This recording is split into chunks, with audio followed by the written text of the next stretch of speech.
Today, I want to talk to you about something that nobody can do. No person can do this. James talks about it. James chapter 3, verses 7 and 8, where we read this. For every kind of beast and bird, of reptile and creature of the sea is tamed and has been tamed by mankind. But no man can tame the tongue. It is an unruly evil, full of deadly poison. In this section, where James warns us about the destructive power of the words we say, over and over again we see the power of the tongue. James makes the point that the tongue can't be tamed. No one, it seems, has perfect control over the words that they say. James makes his point using the idea of the animal kingdom. For every kind of beast and bird, of reptile and creature of the sea is tamed and has been tamed by mankind. A wild animal can be more easily tamed than the tongue. In fact, James tells us no man can tame the tongue.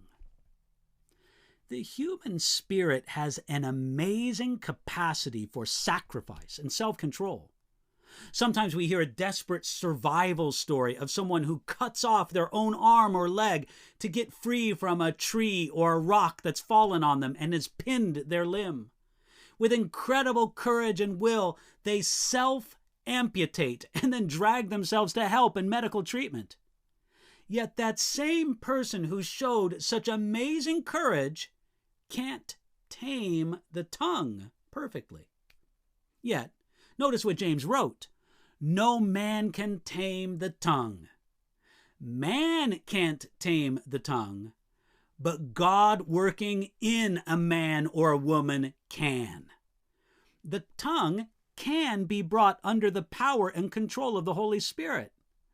We might say that only God Himself is mightier than the human tongue.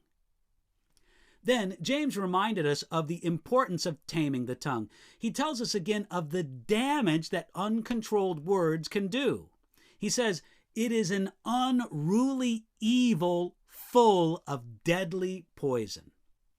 The untamable tongue is even more dangerous when we consider the deadly poison that it can deliver.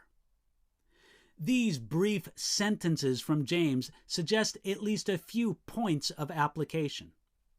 First, knowing how hard it is to tame my own tongue, I must then be gracious and merciful towards others who say mean or hurtful things to me or against me.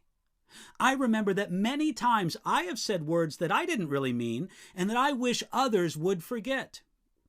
May I not choose to forget an unwise thing that someone has said to me simply? Of course I may. And often this is an essential and beautiful display of Christian love. Second, if no man can tame the tongue, it reminds me of my great need to be ruled by the Spirit of God. Have I consciously yielded to His presence and work in my life today? Have I invited Him to be the Lord over my words? This is my only hope in taming the tongue at all. You can't do it on your own, but the Spirit of God may do it in you and through you. Ask Him to do that work in you today.